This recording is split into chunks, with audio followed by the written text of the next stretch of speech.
Hello, this is Randy with Excel for Freelancers, and welcome to the School Manager Part 2. In this week's exclusive training, I've got a lot to share with you, including this single-click menu in which I'm going to show you how to create it with just a single line of code, regardless of how many items we have. I'm also going to show you how to create this really cool student list on single click. We've got a lot to cover, including a brand new admin if we can get to it. It's so much to cover. I can't wait. Let's get started.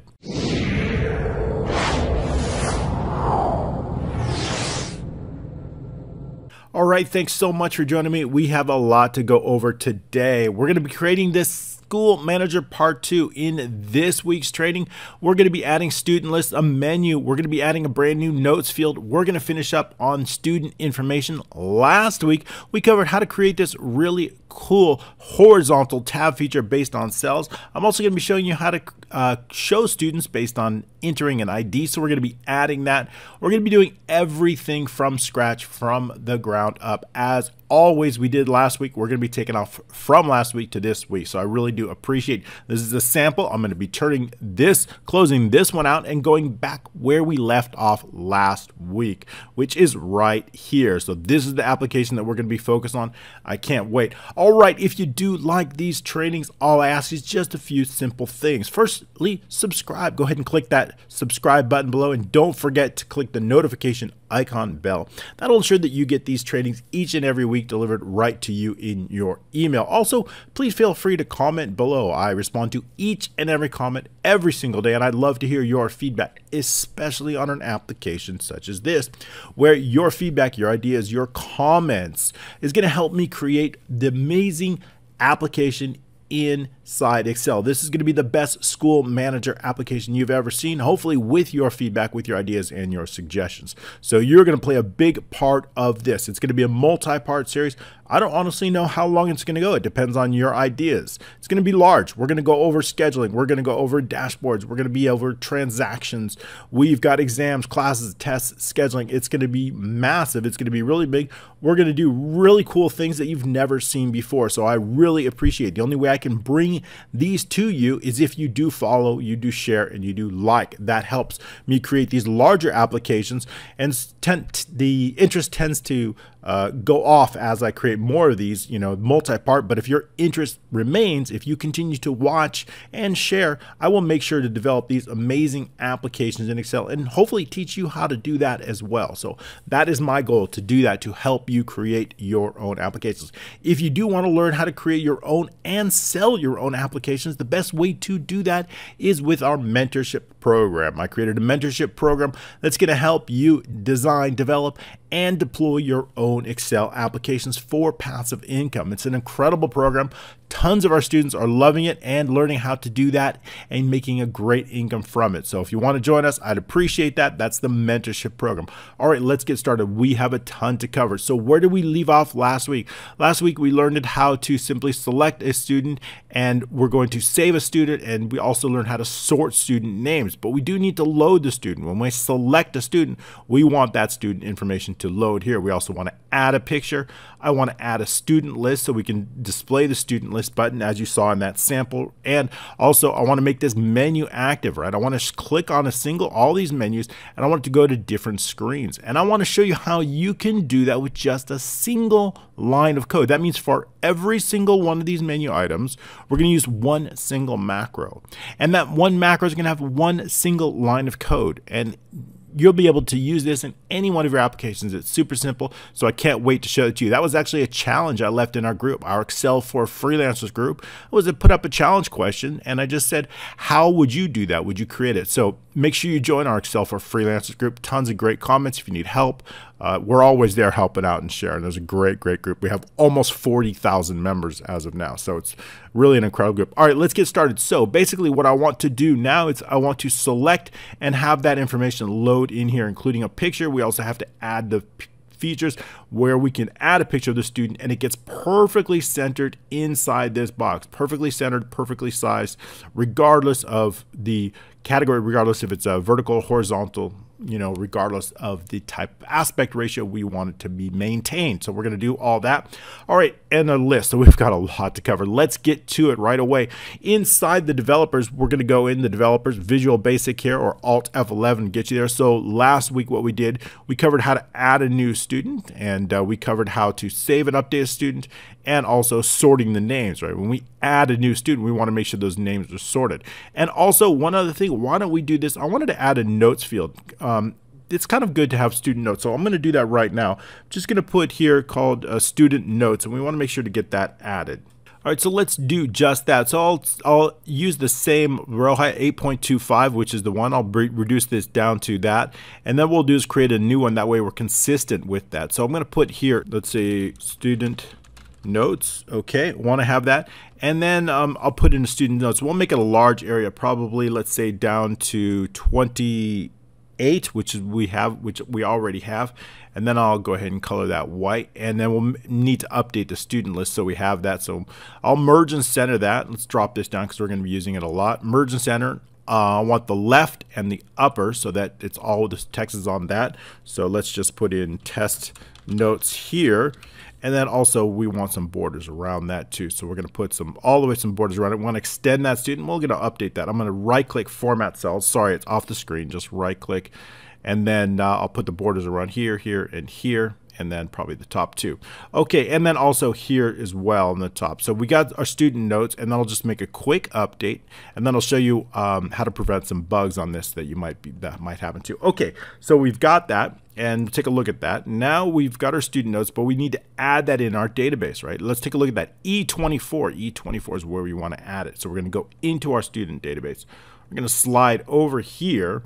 And what I'd like to do is I'd probably add it right in here. So what I'm going to do is I'm going to insert here one row, and then I'm going to delete one row because I want to keep these consistent. So I'm going to delete this row here.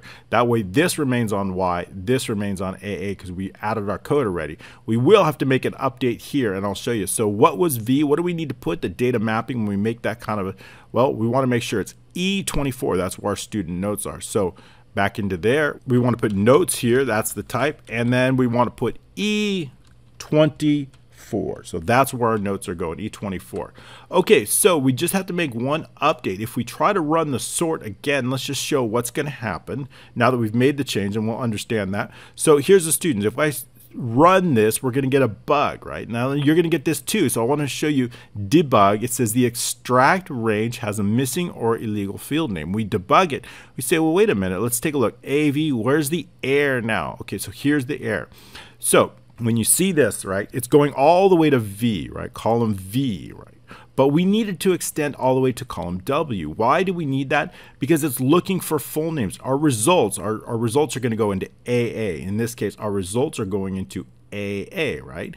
But our result header name is full name, but our original data doesn't come all the way to, because we added a row, we added a column here. So it doesn't go all the way to column W. So all we need to do is extend this to column W.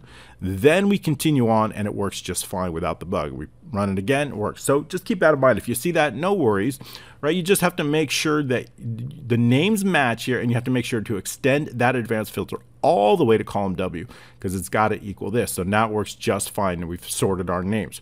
Okay, great. So we got that covered. So we got the student notes inside there. Perfect. We also need to make one other modification for that. When we're saving, right, we're going to go all the way to column 21 when we're saving it, but we now need to extend it one additional column there. And also we need to update this. The full name is now going into W. So W is where that full name is going to go. We need to make that update. So we did that last week. So now the full name is coming from W. So we're going to take that full name, whatever's in here, and we're going to place it directly inside here, inside F3. That's going to put that full name when we save a new student. Let's make sure that works okay. So we're going to put in a first name. Let's go ahead and click cancel new here. Oh, we don't have that feature yet. We just have the save student. Let's put that. That's fine. I'm going to put in a new one. Let's call it Tina, and then James, and then we'll just go ahead and save that student. And then so we'll make sure that we want this here and we want to update that. So let's make that update now. Take a look inside the code, right? and we take a look inside here, we notice that we're going to change this to W, right? We have our formula. Our formula is now located in W. So we're going to look in our student database. Notice that we have the test notes, that working out well, but we want to make sure that W is now our formula. Our full name is going into W, so we want to make sure we do that. So let's update that accordingly. When you make a change, W1 is now where our formula is. W is where we want to place that. We're going to 222. Everything looks good here, so let's try that one more time and make sure that that is working just the way we want it. So when you make those updates, don't worry. And then we'll just clear. All we need to do here is just clear out this. Go ahead and clear out the student database here. So the one we just added, just delete that. That's no problem. And then what we're going to do, go back into the students, and we want to make sure that it's recognized as a new student, and it is because the student row based on the ID is empty. So when we click update, it's actually going to save the new student. Now you see formulas Tina's now in here, right? Because we're now focused.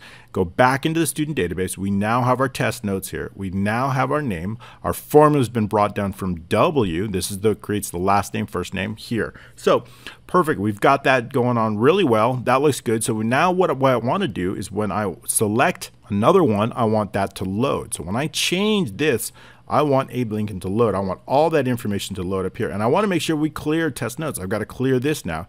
E24 through L28. So we need to make the update. E24 through L28. So in our add new, we're going to go all the way to here to clear the contents, comma, E24 through L28. We want to make sure that we cover that. If I just use E24, it is going to create an error because when we're clearing contents out, we need to make sure to clear the entire range when we're focused on a merged cell, okay, the entire range. So let's click Add New, make sure there's no errors, and everything gets cleared out. Our test notes are cleared out. Good, that's just the way we want it. Okay, let's move on. So now let's focus on this one. We want to change this, and on this specific cell change, we want the student information to load here. So how are we going to do that? We're going to do that with a macro called student load. So let's do that. We have add new, we have save update. We have the sort names, which is important on any time there's a name change or anytime a new one's added. Now we're going to focus on the macro called student load. So how do we get that to load? It's relatively simple. We're going to focus on, of course, with our students sheet. So we have with students. And of course, to double check that you've got the right sheet name, use the dot, and then the IntelliSense should activate. That's correct, so we know we've got the name. And then what I want to do is first thing on load, if there's any picture, we haven't added those, we're going to be adding those down here and down here. But if there's any picture of an existing student, we want to delete that, right? So the best way to do that is just to do, if it doesn't exist, it could create an error. So what we want to do is start with on air resume next. And then what I want to do is I want to do shapes. And then student, that's the default picture that we're going to be calling every student picture, student pic dot delete. And then on air resume next. So if there was an error, we want to catch any errors after that. So we're going to do on error go to 0, actually. On error go to 0. That's going to resume so that we can catch any additional bugs. And the first thing also, what I want to do is I want to clear any of cells that contain values. I want to clear that up. So all I really want to do is take this and copy this. The only thing I don't want to do is F3. Okay, so let's take a look at that. What do I mean by that? I'm going to paste that right in here. It's going to clear the contents. Now, if a student has been loaded, we want to make sure that this name maintains F3. So I don't want to clear that out, but I do want to clear everything else out here. So let's remove F3 from there. We don't want to include F3 in this case. Why is that? Because it's very important. F3 is going to trigger our row, and I've got to know what row to load. Is it row 4, 5, 6, or 7? I've got to know what row all the information is. How do we determine that row? Well, we determine that row based on what is located here. Remember, we added a student row based on the name, and also we're going to be adding another one based on your suggestions because I take all of your suggestions very seriously. What if we want to enter an ID? I'm going to do that right here too. So we're going to show you that. Okay, so this particular one, the row is going to be based on B11. B11 here, that's based on the student row. So I know that if we looked at that in the last training, we covered a match based on the student name here. So we want to make sure to clear that. If for some reason B11 is empty, we know that there's an issue. But the best thing to do in this case, because we're going to have, I might as well add that in right now. So let's call this, I'm just going to copy this. And paste the formats, copy this and paste the formats in here. And I want enter student, let's see, we'll just put student ID, student, because we don't have a limited space. Student ID, maybe we can get enter in there. enter student ID. So give the user ability to enter. There we go. That'll cover it. So I want to enter the user ID, and then I'm just going to copy this and then paste this here, paste special, and then paste the formats. Okay, so what I want to do is not only the name, but I want to enter the ID. So if they enter 1, then it'll load up. That's kind of going to be helpful too. So we have 2 options to do that. So what I want to do is basically I want to add another row here, and then what we're going to say is going to be something like the student row based on the ID, but student row based on the entered ID, based on the entered ID. So we have the student row 3 different times. We have 1. This is the most important one here, based on J. The student row based on J7. That's the one. So anytime we have the correct student ID, it's going to be in this. This row is going to be here. Notice it's empty. As soon as we change that to 1, it's going to give us a proper row. So here's what I want to do. I want to add another one here. I want to call it student row based on entered ID. Entered ID. Okay. And that's going to be based, it's going to be very similar to this formula. So all I'm going to do is I'm going to copy this. Actually, let's go ahead and copy this one here. It's based on the student ID, which is what I want. And I'm going to go down here, and then all I'm going to change is the cell accordingly. We're not focused on this one on J7. We're going to be focused here on what is the entered ID, which is here. Okay, that's going to get us. I'm going to color this the same as we do with all of our formulas. Give it a border, and then also give it yellow. Okay, so now we have the student row. This is going to be coming handy. So here's what we're going to do. If they've entered a name and this contains a row, that means we know they've entered a correct name. All I want to do is take the ID based on this row. What is the ID? The ID in this case is column A, and whatever row that's set, and I want to take that ID and I want to put it directly inside here. What that's going to do is going to generate the row that we're going to use. So I'm always going to use, and I'll show you this, I'll walk you through it, don't worry if it's a little bit hard to follow. We're always going to use, when we load it, B7. So the best way to do that is make sure that we always enter the correct ID here into J7. So that ID is going to be based on whatever they've selected here, student or enter student. So this is a great way you can learn to load records based on multiple factors, one based on the name or based on the ID. So how are we going to do that? Well, the first thing what we want to do is on change of either F3 or H3, we want to write some code.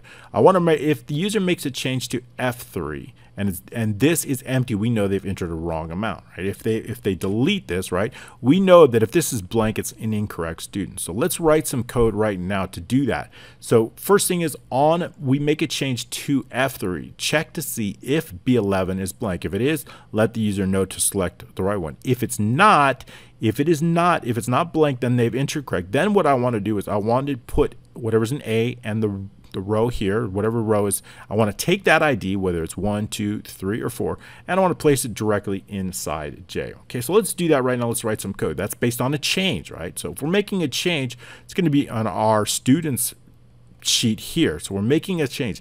This is selection change. We're not focused on selection change. We're actually focused on a worksheet change. So what I'm going to do is I'm going to select and I'm going to go to change right here. And what that's going to do is automate worksheet change. So we're making an actual change. Okay, so if not intersection, that's an automated text based on auto hotkey. Okay, remember we're basing it on F3. But I also want to make sure there's some different kinds of change. What kind of changes are we talking about? We're talking about changes that the user is going to make, not the kind of change where this should be new student or student load here. Student load, let's update that. So we're going to focus on, don't worry about that, that's okay, we're not finished with the code yet. So I'm going to focus on the kind of change. Remember, when we clear this out, that's another kind of a change. We're clearing it out for a new students. When I enter new students, I'm going to clear that out. So, but I'm going to set B3, I'll call B3 to true when I do that, and then I'm going to set it back to false. Why do I do that? Because I want to differentiate between the type of change where VBA is clearing this out, that's one change, or where the student is actually entering a specific student from the drop-down list. So I want to differentiate between those two types of changes. I can do that with the code right here in B3. So I want to make sure B3 is false. So let's continue with this code right now. If F3 is nothing and range B3, it'll become a little more clear soon. B3 dot value equals false. Then what do we want to do? And we can also make sure that there's a value in here, but that's okay. Then what do I want to do? First thing I want to do is once they've entered, I want to check to make sure that they've entered a correct student ID based, a student name based on the row. So we can do that here. If B11 is empty, then they have not entered it. So what we'll do here is we'll just here if range B11 dot value equals empty, then we need to let the user know. Message box, please enter a correct student name. Then exit the sub. There's nothing we can do unless they enter a correct one. Okay, so what's that going to be like? Let's just say that they enter blank or something. We can cancel that. That'll automatically delete that. Please enter a correct student name. Good, so we have that, but what we want to do is we want to make sure to set this true when we're clearing this field out. When we're clearing this field out, notice that didn't come up as soon as we selected the correct name. When we're clearing this field out, we want to make sure to set this to true and back to false. So let's make sure we've got that inside the code here. So let's go back in here. I'm going to go back into the student miscellaneous, student, add new. Remember what we want to do is I want to set B3 to true, then to false, right? Because we're actually making a change to F3 here. We're clearing it out. So dot range B3 dot value equals true. Set student, we'll call it student load to true. And then all I need to do is reverse it before the macro ends. So back to false before the macro ends. So we're going to do it right here. So then changes to false, and then changes to false. So then when we add a new, we make that type of change. We are not going to trigger. What I don't want to do is I don't want to trigger this here when this kind of change to F3 as long as B3, because if B3 is true, it's going to be skipped. Okay, great. So now we've got it. Let's dimension the student row. So dimension the student row as long. It's going to be a whole number. And now we can define it. What is the student row? It's located in B11. So we can copy this, and then student row equals B11 student row. So what do we want to do now that I've got the student row? I want to determine what is in A. I want to take that ID in whatever row A in the student row, and I want to place that ID right inside J7. And then what I want to do is I want to run the macro to load it. So I want to do that because I'm going to do the same thing here. When we change an ID here, but this time I'm going to get the row directly from B13. If it's correct row, then I'm also going to place it here. So we can use that for multiple searches. So let's take a look at that and see just how we would do that. Okay, so we've got the student row. So now I'm going to simply use range J7 dot value equals student database A and the student row. So let's write that code in right now. Range J7 dot value equals student database dot, right? So notice I put in the wrong one, database, and nothing came up, right? So I know that I'm missing the S, so that the S is not there. So database dot, so I know we've got the right one. Range A and the student row dot value. That's the student ID. Okay, so now that we've got that, now all I need to do is run the macro. What is that macro name? Let's go back into the student miscellaneous. It's called student load right here. We're writing that up right now. We haven't completed that, but I'm just going to copy that, and I'm going to go back right into the students here, and I'm just going to paste it here. Great, but we might as well write one more while we're here, while we're on the screen. And let's take a look at what is that. So now we've got that because it's much similar. Actually, we can dimension student row all the way up here because we're going to use it for multiple. So we're going to use it, I'm going to dimension it all the way up here, drag it up here, because I'm going to use it one more time. Okay, but let's just copy and paste. Let's make it easier. I'm going to copy this, and I'm going to paste it down here. Okay, and what I want to do is but this time we're not focused on F3. We're going to be focused here on H3. So let's update that code. Here it's H3, and also this time we want to make sure that B3 is false. That's also correct, but it's not B11 we're going to be focused on. It's B13. This is the student row based on whatever ID they've entered. So it's going to be B13. So let's do that.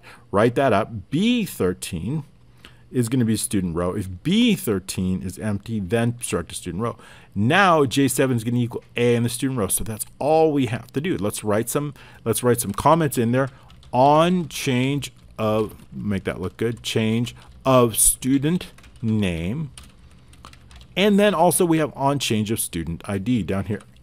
On change of student ID. Okay, great. So now we've got to basically change, and we've updated everything, and this J value is going to, now we can do is we can finish our macro so that on any change of here or any change of here, it's going to automatically. We also want to make sure that when we add a new student, I want to clear out H3. So let's update that as well on add new. So I'm going to go up here to actually student miscellaneous. I'm going to add H3, and we're not going to add it here, student load, because student load could be H3, but I do want to add it up here. So I want to add here H3. That means on a new student, well, I want to clear out the search field here, and I want to clear out the search field here. Okay, so great. So we have that. That looks good. We've updated that. Let's continue with our student load once we've loaded it, but I want to make sure that we actually have a row, right? Because this is very important. All right, our student row is going to be B7. If B7 is blank, we cannot continue. So we want to ensure that we have the right student row because it's based on this ID right here. So we want to make sure that. So let's update the code just to make sure. If dot range B, let's bring this down here so you can see it here. B7 equals empty. B7 dot value equals empty, then we need to select a proper student. Then message box, please select a correct student name or ID. Okay. All right, good. So now we've got that, and we're going to exit the sub out. There's nothing we can do unless we actually have that. And then continue on exit sub. So that's our way out if they don't select the correct one. So now that we have that, we can continue with our code. So now we have this student row. So let's copy this because we know the student row. We've already defined it in a variable up here, student row right here. So we've got that. All we need to do is just add it down here. So continue down here. The student row is equal to, and then B7. So it's a student row. Okay, now it's going to be easier. Now all we need to do is run a map, a loop here. And what loop is that? Now we could just copy. I'm going to, instead of copying and pasting and reverse it, I'll show you both ways because I think it's kind of important to show when you're doing it, but I want to do it. So we have save. Here's a great way to do it. Copy and paste this. I'm also going to do it another way because I want to show you both, okay? Paste it down here. For the advanced students, this is a quick way to do it. Reverse this, okay? Reverse this. Now equals. So that's a great way to do it. Okay, so basically what we're saying is for student row 2 to 22, and now I'm going to delete that. Now for the newer students, why don't we write it automatically? For student column equals 2 to 22. Why are we doing that? And then make sure we go next student column. So for student column equals 2 to 22. Why are we doing that? Why is 2 to 22? Well, we already have the student ID in J7. We've got that. We don't need to load that in, but we do need to start loading from column 2 all the way now to 22. We want those test notes. The full name is already in. We've already got that, so we don't need that. But we will probably put it in if we need it. We should probably put it in. Let's say they have selected a ID. If they've selected an ID, then we do need to add that name in here. Okay, so probably a good idea to do that. It's not necessary, but it's important. So we'll probably put it in there in F3. Okay, so let's go ahead and write that code up right now. So for student column equals 2 to 22, the last column being here, 22 equals column, right, 22. So that's the last one we want to do. So we're going to write that in. Then what I want to do is, remember, our data mapping is up here. So I want to look in that row 1 of the student database. So dot range, where's that range going to come from? It's coming from student database. So student database dot, where is it? Cells, because both the column and the row are variable. What is the row? The student. It's actually row 1 is that range. That range is row 1. The column is the student column, which is variable. Okay, so this value right here, this value is our H15, J15. That's the cell. That's what we want to get. Dot value equals, what's it going to equal? It is going to equal whatever's in the student database, dot cells again, student, this time student row, and comma, student column. Okay, so that's the longer way of writing, but at least you can see me do both, right? So you can see the shortcut and doing it manually. Okay, so that's going to bring student data, type too fast, data into the student form. Great. So we've got that. We understand that. It's going to bring it all in. So, but lastly, what I want to do is I also want to take this name, whatever's in W, and I want to bring it in here. Bring it directly into here. But I want to make sure not to trigger that load again, because we know when we make a change here, it's going to load. So how do we make sure not to trigger that? We bring this to true and then back to false. So let's do just that right now. Okay, bringing it back in here. But to do that, let's just copy and paste this because we've already got it up here inside the add new. Make it a little bit quicker. Set student load to true. Make that change and then back inside because we don't know if they've put an ID. So I'm going to paste that in here. Set student load to true. I'm going to paste it again here and change it back to false. And all I want to do is update that name. So B3 equals false. Now I'm just going to update that name. So what is that? Just in case, dot range f3 dot value equals student database dot range, and then of course it's in W, right? W is our where we're located, and the student row. So what's in there is that full name dot value. That's the full student name. And we want to make sure it doesn't trigger. So that way we've set it to true and back to false. That way we won't trigger that load and create a loop. I'm going to reset it. I'm going to make sure to save our work here. Always want to save it. Okay, so again, let's just go over that. So W, whatever that full name is going to bring it into directly into here. So now we've got that loaded up. We can leave the student ID blank here. We don't need to load from the student ID. So if they search name, I don't see why we would have to add a student ID here because it's already displayed here, but I like the full name up here. Okay, so let's take a look. We also want to make sure that when they've saved a student, these specific button, this new student group is hidden and the existing group is displayed. We have those here already on student save. So save here.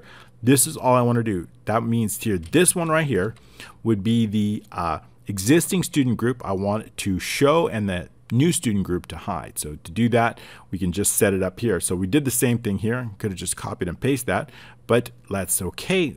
Okay, so the last thing I want to do here and the student load, again, is just paste those things. Let's clean it up a little bit. Just bring it on over here and then shift tab and then bring it out. Okay, so it's all cleaned up. Get rid of the extra space. Now again, saving our work always before running our code, and we'll take a look. So if there's any errors, we'll fix them. So double clicking on this or clicking on this. All right. Okay, excellent. I'll make one quick update. We need exit sub. This is where the end if goes, right? There's nothing we can do if we need to exit. Okay, good. And we'll do the same thing here. Exit sub end if here should be not before. Okay, right? Nothing we can do if we don't have the correct B13 is empty in this case, or B11 is empty in this case. So that's we want to fix it. All right, let's take a look now. David Davis. Okay. Debug that. Let's take a look. Student row B7 value. So we take a look at that. B7, we need to make sure that we're placing the student ID inside J7. That's very, very important. So let's take a look at that. But you see here, we're clearing out J7. We're adding it, but we don't want to clear it out in this case. So we want to make sure that we don't clear out J7. If we clear out J7, it's going to automatically clear out. There we are. So it was fine before, but now that we've decided to add that student ID, we don't want that anymore. Okay, so let's just continue on. Let's try that again. Double click here. There we go. So now we've got it here. Abe Lincoln. Now everything's loading in here just the way we want it to. Let's go ahead and save and update that. Main Street. Okay, we'll click update, make sure that's working. And now we're going to load in something else. And then we're going to load in Fred, make sure that address. Okay, excellent. Everything's looking good.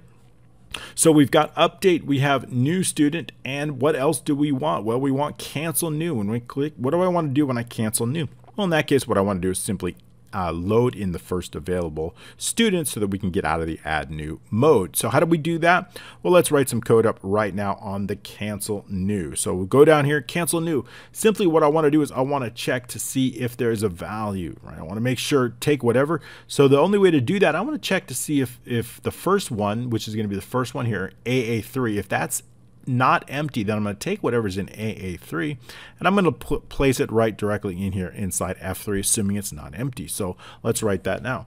If the student database dot range AA3 dot value does not equal empty, then students, back on the student sheet, dot range F3 dot value equals, again, all we need to do is just the student database right here. Student, just place it directly inside F3 equals F3. That's going to place it out. So now cancel new. Now we can assign that. So let's go ahead and hold down the control over the icon and the button, right click that, assign the macro, call it students cancel new. So it's right here. Click OK. So now we're in the new, cancel new. Perfect. That's just what we want. New student, cancel new. Okay, good. It's looking really good. So what else? Well, I want to be able to delete the student. Now I'm going to show you two options on this because it's going to be based on whether we're using sharing and sync. And based on your suggestions, I think we're going to add multi-user onto this. And that means sharing and sync. That means delete can change. So I'm going to show you both ways based on whether you want to use sharing and sync. Okay, so we're going to continue on with our delete. So we want to make sure we're able to delete it. There's two ways to do that. So I'm going to show you both. And then what we want to do is we want to add the picture here. I'm going to show that. We'll go in order so we can do it. So the first thing is, if you're using sharing and sync, that means, what does that mean? That means you're going to be able to, I'm going to show you how you can share and sync your macro-enabled workbook with anybody in the world simply using a shared folder such as Dropbox, Google Drive, or Microsoft OneDrive, or any other type of shared folder.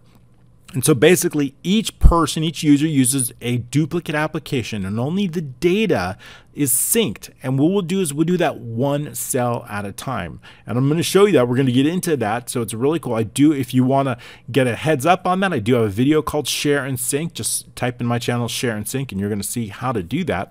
But basically what I want to do when sharing and sync is enabled, basically we're going to keep the student ID. We don't want to change these rows at all. We want to keep the student ID, but we want to erase everything else. And I want to do it cell by cell. So what we're going to do is we're going to run a loop and we're going to clear everything out cell by cell. And that's another reason why we've made sure that when we add these names, we want to make sure first name is not blank. If first name is blank because the student's been deleted, and of course generally you won't want to be deleting students, especially if you've added them in, but maybe we can make them disabled or enabled. But basically what you want to do is then take this particular results from the name range and it's going to exclude any first names. So that's a great way to do that. Okay, so let's show you how to do both ways. So if we are using, so the first thing we do is we certainly need the row. I need to know the row. Without the row, we can't do anything. So where's our student row? It's always going to be based here on B7. B7 is our student row based on the selected student ID. So we need to make sure that B7 is a row. So to do that, let's do that. So with, we don't need to do with, we're going to, let's start with if students dot range B7 dot value does not equal, or we can say equals empty, then message box, please select a correct student to delete, exit sub. Next up, I want to give them an option, assuming that B7 does contain a value. Then what I want to do is I want to give them an option. What option is that? I want to say, are you sure you want to delete this student or not? So if message box, and then parentheses, are you sure you want to delete this student? Question mark, and parentheses, and then give it a title, VB, yes or no. Then delete, and then delete student, just give it that, here's the title, delete student, equals VB, no. Then exit this up, then exit sub. Okay, that way they get an out if for some reason they cannot continue on. So now that we know that they do want to delete a student, and now we know we do actually have a correct student row, we can put that in. Student row is equal to, right, B7 here, right? We have it right here already. We know it's in B7. So equals B7. Okay, that's a student row. So now we have a choice. Now we can delete the entire row if we are not sharing and sync. So let's do that. So let me just show you, and I'm going to comment that out. So students database dot range, student not database dot range, and then what is that row? Student row and colon, and then another and student row dot entire row dot delete, not column, row dot delete. Okay, that's going to delete it. Delete entire row only on no sharing and sync. So only on that, right? So what I'm going to do, student row entire row delete. Okay, we just need the space here. There we go. So that's only on. So, but what if we are going to decide we want a sharing and sync? I'm going to comment that out because we are going to use sharing and sync. But this is what you would use if you're not sharing and sync. Just delete the row. But what if we are? Then we need to clear out cell by cell. So in that case, we are going to do that. So let's see here. Do a loop. For student column equals, we need to keep the ID in there. So 2 to, let's say 23, we can clear out this full name to 2 to 23, clearing out the full name. What do I mean by that? I want to go all the way to the 23, column 23, which is here, equals column 23. Okay, I want to go all the way to there, so clearing out that full name too. We're not going to use that anymore because we're deleting it, but we just want to make sure. Okay, so let's go ahead and back in there and do that. So next, close our loop, student column. So in this case, I would simply want to clear it out. So I'm going to copy this here, which is what we're going to be doing. And then what we're going to be doing is student row, and then the student row, comma, student column, dot clear contents, just clearing it out cell by cell, clear out cell by cell. And what that's going to do is trigger our share and sync, which we'll get into in the future. But that's what we just want to clear out cell by cell. That way, all the changes cell by cell get recorded, and then they can get transferred to other users. So other users can also update their database. All right, great. So clearing out, this is for share and sync only. Okay, so you have both options here now. Perfect. Okay, so you can do either one of those. Start and continuing on. Next. Okay, once a student's been deleted, what I want to do is I want to go back into the add new, and I also want to update the names here. So I want to update them. How would we do that? We just run two different macros to do that. So the first thing is I want to go to the add new. So student add new, the macro that we have right here, I want to just copy this one, and then I want to place it right down here into the delete. So here, that's going to run the add new. I also want to sort the new names. So I want to resort the names because we've now deleted them. So I'm going to copy this one, sort names, and that's going to resort the names, and then paste that down here. Okay, I'm going to save our work, and then we're going to take a look at that. Now I'm going to assign the macro. So this one, I'm going to hold down the control on this, right click here, assign the macro, or click N, and then student delete. Click OK. Okay, so now let's take a look. Click delete student. Variable not defined, student row, that's row here, we got to add that in. Continue on. Are you sure you want to delete? Click no. Okay, that works fine. Now let's delete this. Abe Lincoln, do you sure you want to delete? Yes. Okay, debug here, student row, student column clear contents. Let's take a look. Student row equals 5, student column equals 2. That looks good. Got to be cells. Remember, when we're using cells, of course, shouldn't have copied cells. When we have variables, student row and student column, when we have those variables, we need to use cells, not range. Range is for a specific range like B7. Okay, that makes more sense. Okay, continuing on, everything got cleared out. We're now in the student mode. We're in the new student and everything got cleared out. Make sure our names got resorted. They did. Abe Lincoln is gone. Our names got resorted. Perfect. Okay, continuing on. Now we've got student delete, but now I want to add a picture, or I want to click here, add a picture. I want that picture to be certain, and I also want to clear the picture out. So how can we do that?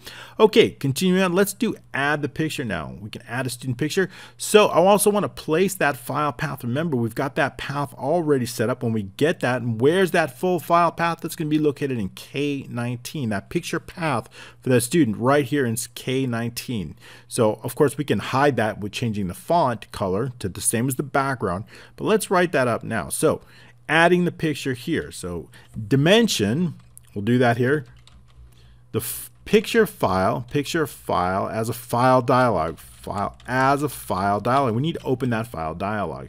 So again, we can do this. Set the picture file is going to be equal to application dot file dialog, not file converters. We could probably use that eventually. File dialog here. That's the one we want. And we're going to be focused on a specific file picker, which is the first one. If we get rid of that, we can see the IntelliSense here. It's the first one here. There you go. There it is. MSO file dialog picker. So we can see that.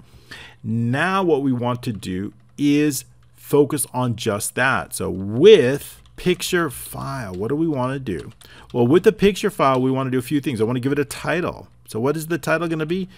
Let's say equals select, let's say, a student profile picture. Great. Now that we have that, I also want to add some filters, right? We can't have them select any type of file. We have to put some filters on that. So what is going to be the filters? Let's see, filters. We're going to add some .add, and probably going to be, let's say, all picture files. And then what types are those? Let's add some extension types. Let's say we want in quotation marks .jpg. We're going to add that in, allow them to do that. And we also want to add in fact, any type of it. Let's make sure we put an asterisk so that's any file before that. JPG, we want to add in that. Maybe as well, we're going to add in .jpeg, JPEG, JPEG, and then also the asterisk before that, which we got a comma here, so we want to separate those. There we go. And then another comma, and then also I want to add in perhaps GIFs, so comma, and then asterisk, so it's any name, .gif. Can add that. Also comma, another one. Maybe we're going to put in PNG, so asterisk .png, and then comma again, and then another asterisk. We also want to put in perhaps BMPs and TIFFs, so asterisk .bmp, and then comma again, and then another asterisk, and then dot again, lastly .tiff, .tiff. Okay, and the quotation marks, comma, 1 there. Okay, that's its position. Okay, let's take a look at that. Asterisk.jpg, asterisk.jpeg, asterisk.gif, asterisk.png, comma, asterisk.pmp. Okay, that looks really good. Okay, so what next? And now what I want to do is I want to make sure that they've actually selected some. So if .show does not equal, -1 is if they've selected something. So if it doesn't equal -1, then go to no selection. Then go to no selection. So we have to put that down there as well, no selection, which allows us to skip the next step, selection. Okay, so I'm going to put in no selection here, and then a colon, so that's skip. But what if they do? And if they do, I want to put something in picture path. We have the picture path defined as a string all the way up here. I believe I'm going to double check to make sure we've got that here, right here. We've already defined it as a string, so that's good. That's what I want to have. Picture path is equal to the dot selected items. Just the one item there. Okay, good. So what if we, now that it's selected, where do I want to put that? I want to put that inside K19. So students dot range K19 dot value equals the picture path. Okay, great. And that's going to add the picture file path to K19. What do I want to do now? What I want to do is I want to run a macro that's going to actually show that picture, right? We've only added all I've done is simply add the file path. So I'm going to copy this. We haven't written that macro yet. And I'm going to paste it right here. If for some reason they don't select anything, these steps will be skipped. Okay, so that is it. That's all we need to do for that. Now let's write a macro that's actually going to display a picture. Let's save our work and make sure that that's working correctly. I'm going to hold down the control, click this again, the icon along with the back button, right click here, assign the macro, and then we're going to call this student here, add picture. Click OK. Now clicking add a picture here, well, let's find a picture here. It's not going to show it yet. All it's going to do is put that file path right in K2.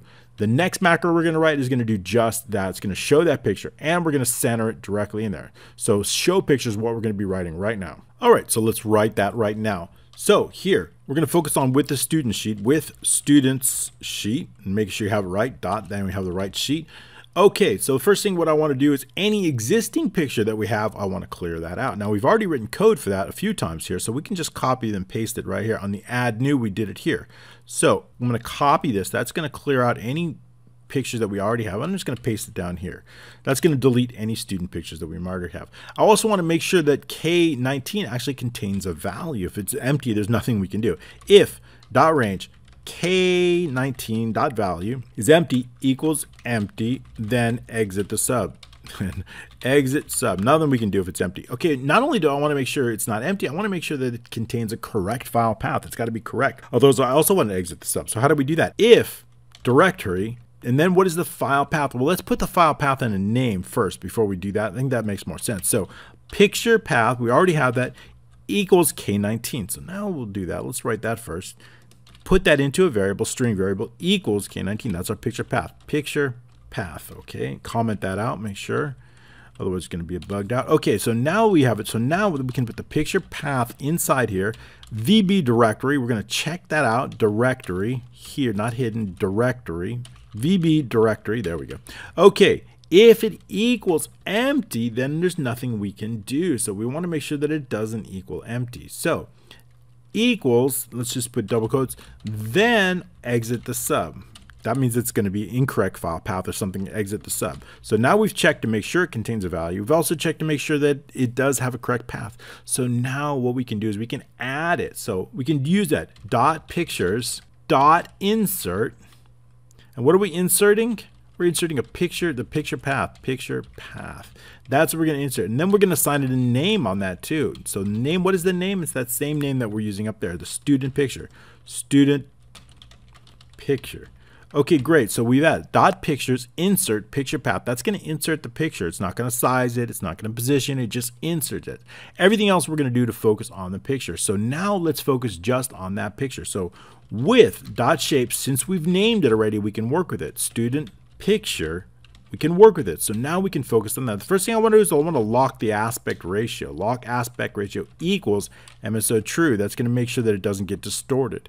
Next up, I want to know if the height or the width is bigger. We have to determine which is bigger. Is it height or the width? Right. So I want to understand that so we can work with it. So if dot width is greater than the height of the picture, dot height, then what I want to do is I want to assign a specific width. Then perhaps dot width, I want to set something, a specific width. It can't be too big or too small. So let's try something like equals 100. Okay, so we're going to set the width to 100.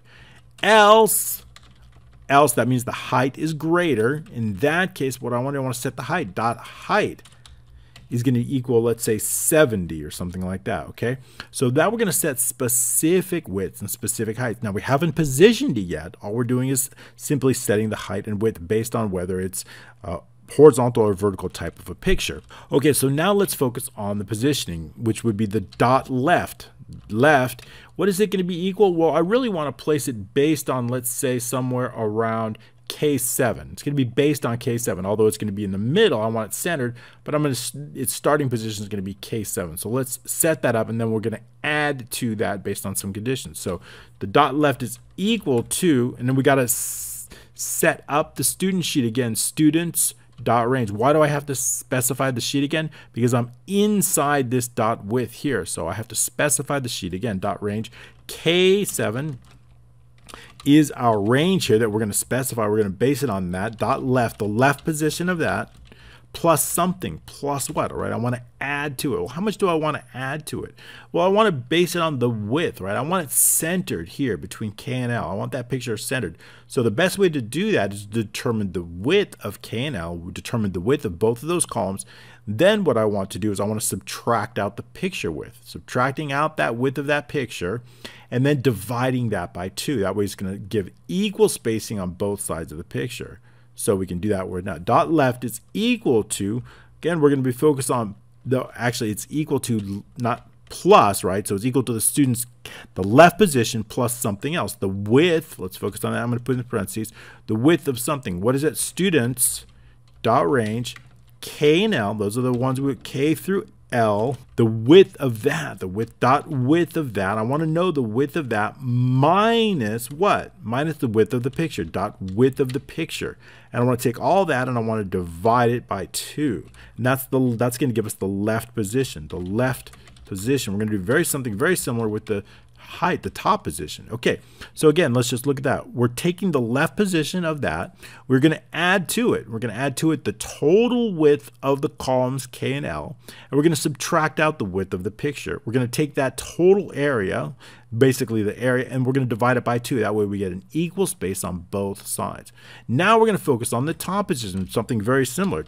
Dot top is going to be equal to, but this case we're going to focus on the top position also of K7, so it's going to copy that, but we can focus on the top position of that, plus something, plus what? Plus I want to know, I want it equal, so all the way from 6 all the way down, let's just say to 17 right here, 6 to 17. I want to know the entire height of all of those rows. And then again, we're going to subtract out the height of the picture and then divide by 2. So let's write that in here. Top plus, again, parentheses, students. And what is the range in this case? The range is going to be based on the 7 through 17. So 7 through 17 dot height. I want to know the height of that. So what is the height of that? And then what I want to do is I want to subtract out the height of the picture minus dot height of the picture. Also divided by 2, divided by 2. And that is going to get us the top position. All right, let's take a look at that. Double check. Student K7, the top position, plus the student, the total height of all those rows minus the height of the picture divided by 2. That's going to give us that height. Okay, the last thing is I just want to make it visible, make sure that it's visible. So double check to make sure it's visible. Dot visible equals MSO true. Okay, good, good, good. We're good there. Let's take a look and see how we've done with that. Clear out the extra spaces. And now we've got that. So let's take a look, clear it. We don't need, let's clean this things up a little bit. Here and here with, and then save our work always before running it. Now let's take a look. Now let's again start out with the browse picture, select our student, click OK, and perfectly we've got equal space on all the sides, top and bottom. It's perfectly spaced just the way we like it. Let's add another picture, see what we can. This one's a little bit more vertical. Let's take a look at that one. Okay, nice. That looks really good. We could probably increase it a little bit higher than 70. It's a little bit small. So let's do a little bit bigger. Let's do 80 and then 110. Okay, so you can adjust that accordingly. Now let's try it again. Add the picture here. Probably go a little bit bigger here. Okay, yeah, that's nice. It looks good. We can do probably even bigger on there. All right, but I like it. I like it. Let's look really good here. Nice. That one looks good. Okay, excellent. We've gotten really far. Now we want to clear the picture, right? I want to run this macro to clear the picture. So how do we do that? Just a little bit of a macro. Clear picture is our last macro inside this particular module here. So how do we do that? Well, again, we've done it pretty much here. All we've deleted here. All we need to do is just copy and paste that and make sure we specify the sheet number here and also clear out me19. So specify the sheet here. So it's going to be the students. There we go. And then shapes, we're going to clear that out. And then also what I want to do is I want to make sure clear out K19. So just copy that. And then K19, we want to clear the value dot range. Then K19 dot val, or just clear dot clear contents. Okay, good. That clears the picture. Now we can take this, hold down the control again, right click here, assign the macro, student clear picture. Click OK. So now clear the picture out. Excellent. Add the picture and clear the picture. Now working perfectly. Excellent. Now what I want to do is I want to make sure, let's make sure we have, I didn't check this. Okay, that works good. We didn't load a student. I want to make sure that that works. Perfect. So now you see how we can load a student here automatically here. 2 didn't show up because we deleted it. 3, let's take a look at that. That works very good. Excellent. Good. So now what I want to do is I want a list of students. I want to put a button up here and shows us a list of students. I'm going to show you that. Then I'm going to show you this really cool menu. I'd like to have the ability to click a button and show the student list and then maybe click on a specific student and then have that student displayed. So let's add that student list right now. Where are we going to add it? We don't really have space here. I don't want to add it down here. So why don't we add it? What we can do is we can add it. We've got lots of space here. And then what we can do is just display the student list and hide the student information. So let's do that. I'm going to zoom out a little bit and I'm just going to extend this here all the way down. Just extend it beyond what we have. Let's just go, let's go all the way out to AH or whatever. It's fine. And then what I'm going to do is I'm going to copy this here so we can get everything. And I'm just going to put it, let's say in N. There we go. And I'm going to call this student list. So let's just call it student list here. That's what it's going to be, student list. And we can use this, the same icon is fine for now. And okay, good. I'll zoom in a little bit. So basically what I want to do is, but here's one of the issues we face.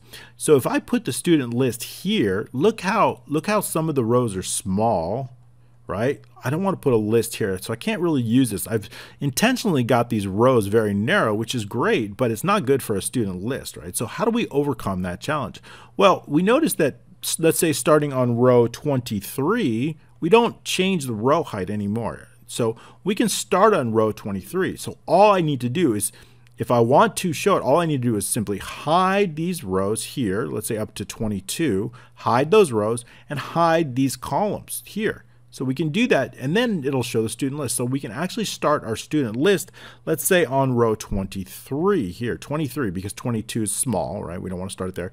23, so here's where we can put in our student list. So let's just do that. In fact, I've got some, let's just unmerge and center this. And then what I'm going to do is drop this down here, and then unmerge and center this here. And I'm going to copy this just so I can get some good formats. I don't need to do it. And then inside, let's say, I'm going to go back to general info here. No, that's not going to work because we've already pasted it. So what I want to do is paste it right here. Basically here, that'll work just fine. So we'll change this. That's an easy way. So I'm going to call this student list. And then what we can do is we can add in this list. So what do I want to put inside this student list? Well, I want to put in all of the values from our student database. So basically I want to put in everything here except for the student full name. So I'm just going to copy this all the way, copy that, and then I'm going to paste that inside there. So I'm going to paste just the values here. And then what I'm going to do is I'm going to copy this format, there we go, and then paste it all in here, paste special, and then paste the formats here. Bring that up here, click OK. So that's going to paste it. Good, that's just what I want, and I want to size it accordingly. So I'm going to highlight these and double click there. Now the student list, I'm going to copy, let's just actually merge and center this all the way. So merge and center that. There we go. So that's what I want. Perfect. So all I really want, we can make this a little bit bigger. Actually, I'll capitalize that because it's kind of important. Student list there, and we can even make that a little bit bold and bigger. It's already bold. Make it a little bit bigger.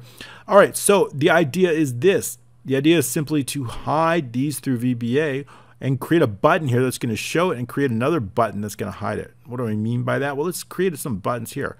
I'm going to copy this button here.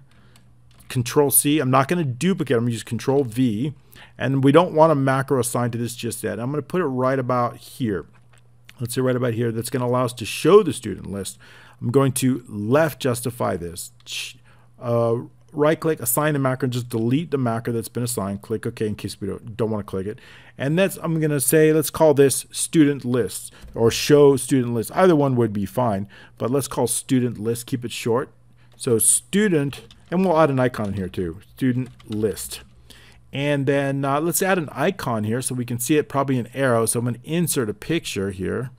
And then I think we've got one, let's see, arrow white. I want to add an arrow white, right triangle. I think it's called right arrow. Here we go. I got it saved up here. Size it accordingly, maybe to 0.2. Great. Put that on there. That's going to give us our student list. And then we'll size the button accordingly a little bit smaller. So 1.3 should be fine. Okay, good. I'm going to hold down the control. I'm going to put them in the middle. I'm going to group them and give it a name. Names help, even though it's on the student. Let's call this show student list button. Okay, show student list button. The other one, and I'm going to Control D, duplicate that, and I'm going to call this one hide student. So we were going to call this, we already have one for hide, and we're going to call this back to, we'll just call it back to students. So back, and then we'll change the arrow back to students. We'll make the button a little bit bigger. Let's say 1.45, and a 1.5 is good. And then what I'm going to do is I'm going to right justify this one because I want it different. So I'm going to go to home. I'm going to right justify that. I'm going to take this arrow. I'm going to format it. I know it's kind of small. Let's zoom in a little bit there. I'm going to, instead of rotate, I'm going to flip it horizontally. And then I'm going to move it over here so we can see it back to students. Good. Let's take a look at that. That's pretty much what I want. Excellent. Okay, we've already grouped it. I'm just going to give this a name instead of show student list button. We're going to call this hide student. So hide. That way we're going to be able to show and hide those buttons as well. So we'll keep that there. And where do I want to put this? I want to put this probably right about here. So something like that. But I'm going to bring this out. I want to merge and center this one. So what I'm going to do is I'm going to unmerge and center that, and then I'm going to merge and center it again based on this specific cell. Bring this over here so we've got a nice centered student list, and then back to students. So I'm going to bring this over here. So the idea is I want to show this and hide the row. So show and hide. That's all we're going to do. So we're going to write some macros to do that. Then I'm going to show you how we do it on the menu. So let's bring these even, holding down the control, putting them in the middle so that they're the same. All right, let's write some macros that are going to allow us to show and hide that student list accordingly. So how do we do that? Well, back into the VBA, what we'll do is I'm going to create a brand new module for that, and we're going to call it student list because we're going to write some macros based on that. So I'm going to right click, insert, module, then we're going to give it a name. So go into the properties, and we're going to call this student list and then underscore macros. We can write two macros we're going to start out. So basically it's just to show the student list and hide the student list. So let's write that right now. So this is going to be sub student list and then show, and then we'll write another one, sub student list hide. So under that, sub student list and then hide. Okay, good. Now that we have that, we can write the macros accordingly on that. So we're going to focus on, of course, with the student sheet. So with students, that's the sheet we're focused on. We're not really focused on anything else. So we're going to also fill in the data, which we will work on that. So first thing I want to do is turn off application screen updating, because that can be a little bit quicker. Application screen updating. So application.screen updating equals false. I want to turn it to false, and then before the macro runs, I'm going to turn it back on. So pasting it down here equals true. Now what we can do is we can write our code in here. So what do we want to do? Well, I want to hide certain rows, and I want to hide certain columns, and I want to show certain columns and show certain rows. So what do I want to do? Well, the first thing I want to do is I want to hide rows 3 through 22. So let's write that now. Hide rows 3 through 22. So dot range, and then we could do 3 and then column and 22 and get rid of that last quotation mark we didn't. Not dot value, but dot entire rows, entire row dot hidden equals true. I want to hide those. And then what I want to do is I want to show something, show some else. What do I want? What else do I want to show? I want to show, let's say 23 through 119. I want to make sure that everything 23 through, let's say 120, I want to show those. That's very important because they might be hidden accordingly. So let's write that now. We can just, in this case, what we're going to do is just copy this and make the updates to the row. So I want to show 23 through 120. We want to make sure that they're not hidden all the way from, again, 23 all the way through 120. We're going to show that. So 3, let's get rid of that. 3 through 120 hidden equals false. We're going to show those. I also want to hide something else. I want to hide columns, right? There's certain columns that I'm going to be hiding. What columns? I want to hide all the way from, let's say, M. We already have our spacer column. E through M. I want to hide that. So let's write that in there. Dot range, E through M, entire column, dot entire column dot hidden equals true. We want that hidden. I want to hide all those columns. And I also want to show certain columns, right? We want to make sure we're displaying. I want to show the columns. Which columns do we want to show? So dot range.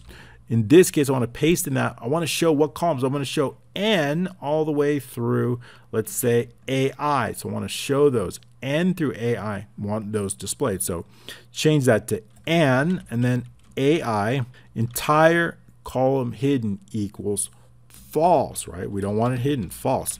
Okay, so that's going to hide and unhide accordingly. So what else, right? I want to make sure that these buttons are not displayed, right? This button set, we don't want to show those. We want to make sure the existing student group is hidden. We want to make sure that the new student group is also hidden. We also want to make sure that the general info group, we want to make sure all that is hidden. So let's write that right now. We don't want that displayed. So dot shapes, existing student group, and then dot visible equals MSO false, right? We want that hidden. Hide existing student button group. So we want that. All right, we can close this. We don't need this part anymore. But also I want to actually hide more than that, right? We have the new and the existing, and I'll double check those shape names too. New student group, I'm going to copy and paste that. And hide, let's say new student group. So copy that, new, and then student group. And also what we want to do is hide the general info group, which is this one here, general info group. It may be hidden already, but we don't know about that. So let's paste that in there and copy and paste this. We're going to be hiding.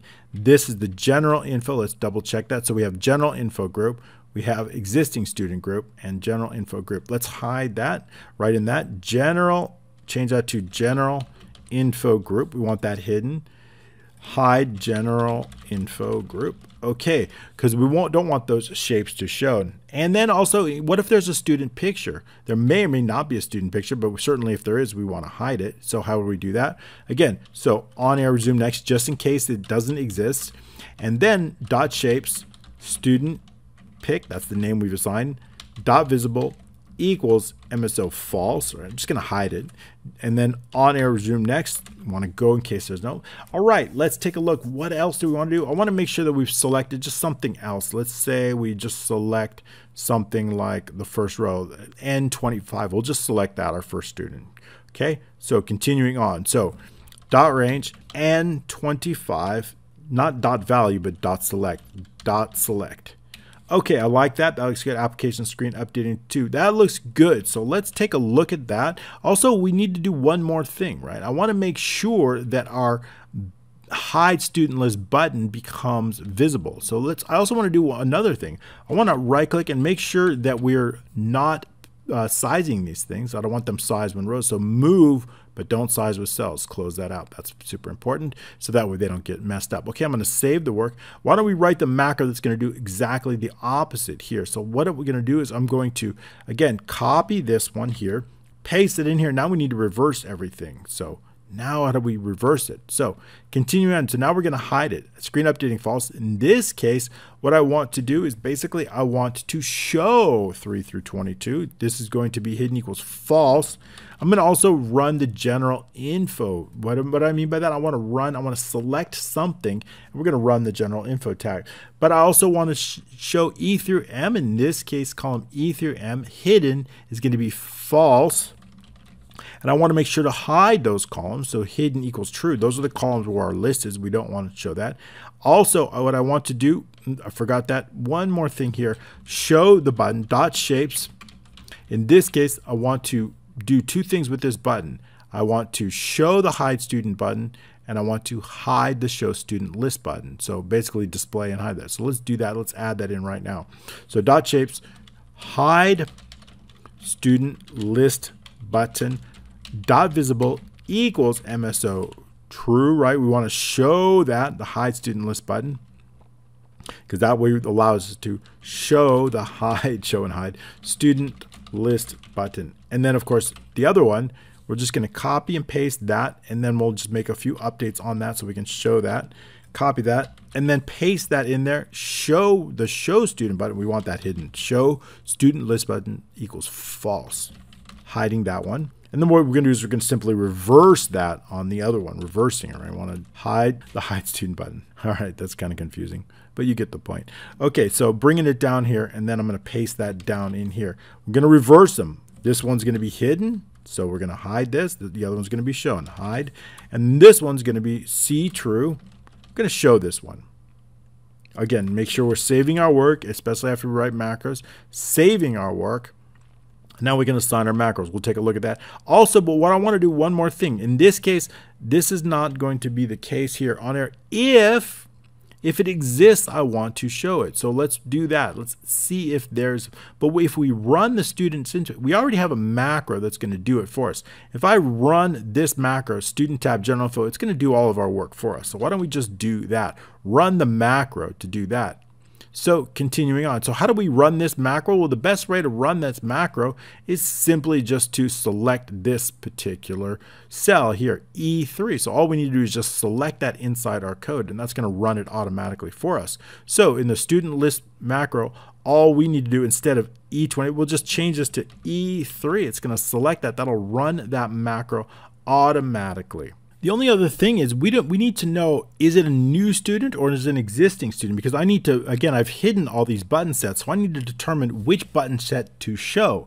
If it's a new button set, if we click general info, it's going to show these buttons, which is good, show these buttons automatically. But we need to know whether to show the existing student group or the new. How do we know that? Well, we can base it on whatever's in B7. If B7 does not equal empty, we know it's an existing student. So let's write that code in right now. Here, so we do. Let's in the hide, okay? Continuing on right here. If dot range B7 dot value does not equal empty, then we need to show the existing. So again, this we can say, let's take a look at this. This one right here, the new student group, we are going to then hide that, and then we're going to show that. Okay, let's write that in there. I'm going to drop that. I'm going to spell that right here. Then, okay, bring it down. Let's make sure that's right. Insert, and then I'll change this to the correct spelling. So let's take a look at that, and then we'll do else and then end if, and I'll explain that. And then I'm just going to copy this here, and then we'll make the updates accordingly. So what we want to know is is it an existing student or is it a new student? So we can set those buttons just right since they've both been hidden. If B7 is not empty, we know it's an existing student. So existing student group, that should be changed to true. We need to show C true, and then we're going to show existing student group. Okay, and then we're going to hide, in this case, hide the new student button group, right? It's not a new student because it's an existing. In this case, what if it is empty? In this case, I want to show the new student group, C true, in this case, change it to show, and maintain the hide. We also want to hide the existing because it's a new student. So that way we're just making the changes accordingly. Okay, we're going to save again, save our work, get used to saving a lot, and we're going to assign the macros and see how we do. Right click, assign the macro, go to student list show, click OK. Right click on this one, here assign the macro, student list hide, click OK. Okay, now let's take a look. So what we're going to do is click student list. That looks pretty good. We need to update that. I think we want to hide that. I'll focus on that. We need to change this too. Don't worry about that. And then let's click back to student list. Okay, good. We want to update one more. What I don't want is I want to hide this. Take a look at this. I want to hide this. If we also want to hide this icon too. So student list, see how that's different a little bit? Let's make an update and show that, or hide it accordingly. Okay, because here's what I don't want. You see this? I still have this, and I don't want to see that, and I still have this icon. So why don't we move them over so we don't see that? All right? We don't want to quite see that there. So the best thing to do is just make sure that they're not on D, but on E. So let me show you what I mean by that. This we can also change to a actual, it might be easier to change it to an actual type of shape instead of based on cell. But this one, I don't want to base it on D, I want to base it on E. So merge and center that. I'm going to copy this, I'm going to paste it in here, and then I'm going to delete this one. Then I'm going to merge and center it because I only want to base this. So let's focus on one thing at a time. So students. So now we've got this. We still have to worry about it, but now the text is gone. Now we also have to worry about this. I want that all the way up here regardless. How will we achieve that? So why don't we use this instead of a cell based? Why don't we use a specific shape based? So how do we do that? So insert, again, shapes, and just insert a shape. Okay, we can write it down here for a moment. Now, what do we want to do? I want exactly the same. Comic Sans 28, bold and white. So let's write that in with our shape here. So we'll write in capitals School Manager Part 2, which is what we're on. I am going to change it to 28. I'm going to change it to Comic Sans here. And I'm going to change it to bold, and I'm going to change it to white here. I'm going to center it accordingly. And we can't see it. I'm going to clear the background out, shape fill, no fill, and then no outline. Okay, good. That's the way I want it. Let's take a look at that. Bring it up. It's exactly the same as what we have. So we can get rid of this cell. So I'm just going to move this over here. We don't need, move this over here. We don't need it in the cell. Delete that. Now what I'm going to do is I'm going to bring it up here to make it look just the same as the way we had it before. Bring in this icon here. Now we've got both. Okay, perfect. I'm going to group them. I'm going to line them up, and I'm going to group them. And this, of course, I'm going to change it. Now I want to format the picture here. I'm going to go into the properties here. I'm going to, in this case, don't move or size with cells. So now when we click the student list, it remains up at the top, back to students. All we need to do, we could just change this icon here a little bit. We don't need this icon, or we could remove it. So let's do that. Let's update this icon accordingly because we don't need both. So again, we can do the same thing. We can delete this icon. We don't need this here. Format those cells. Again, size and properties. Properties, don't move or don't size. Let's take a look at that and see how that looks. All right, I like it. We just need to move it over. It's a little bit big. It's a little bit too far over. The student list is a little bit too far over. We can bring it over here.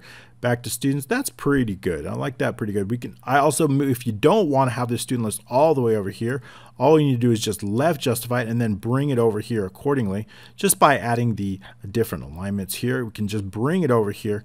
Okay, good. Now we're getting there. It's looking much better. Back to students. So what we do have to do is make a little, it's too far down. We need to make sure that we're actually hiding all the way. We need to hide 3 through 22. We need to make sure those are hidden, right? So let's up that in code 3 through 22, entire row hidden, right? This one should equal true. 3 through 22 in the entire row hidden equals 22. To do that, we need to make sure that we're actually change this to should be 23. Right? 23, we want to make sure that that's hidden. Now let's take a look at that. There we go. That's the way I like it. All right, that looks pretty good.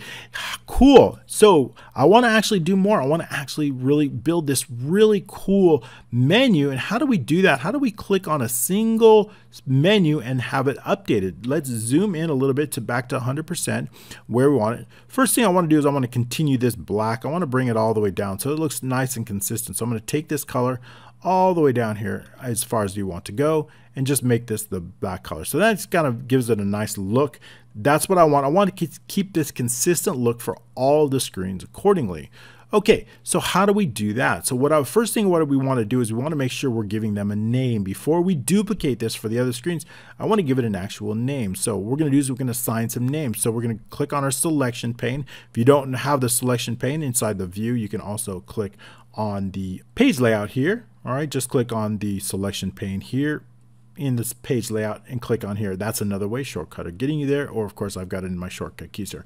Okay, so what I want to do is I want to name these. I want to give these a very, very specific and very accurate name. I want to make sure it is the same name as this is going to help us dashboard, the same name as our sheet, and not only the button, the icon as well. So we're going to click on there, and we can do a quick way here. So we can do it here or here, either way. So if I select it, so each one of these inside this group, I want to give it a name. So why don't we start at the top? So if this is going to be student, we want to make sure that it's exactly the same as our name of our sheets. Exactly, that's the icon and the button. So students is the name of our sheet. What is about this picture? This is called classes. So I want to make sure looking down, classes. And then we're going to rename each individual one. This is going to help us give us a really great way to do it in just a single click, as some of you are already figuring out. So this one's called admin. So we have an admin sheet. That is the first sheet. Let's select over here, see admin there. Okay, so what about this one? This one is called transactions. We have a transactions. And then also we want picture. In this particular picture, we look at it, it's called notifications. So we're going to type that in, notifications. Because we'll make sure it's spelled correctly. If it's not, it'll create an error, and of course you'll figure that out. Notifications. Next up we have our dashboard. So we're going to put that in dashboard. If we go in order, we make sure we don't miss any of them. That's why we're going to use the selection pane. Next up we have teachers. And also the last picture here, we have exams. So exams is going to be the exact same as our sheet name. Picture, okay, we have one more. That's going to be called schedule. We're going to be putting day, week, and month view schedules. Can't wait to show you that one. So schedule is what it's called here. Let me double check on that schedule exactly. And now we start out with the rectangles. The rectangles are going to be this as well. We want to give them the exact same name, admin. This is going to allow us to select those menus in a single line of code. Next up, we have notifications. We see the one that's selected, so notifications.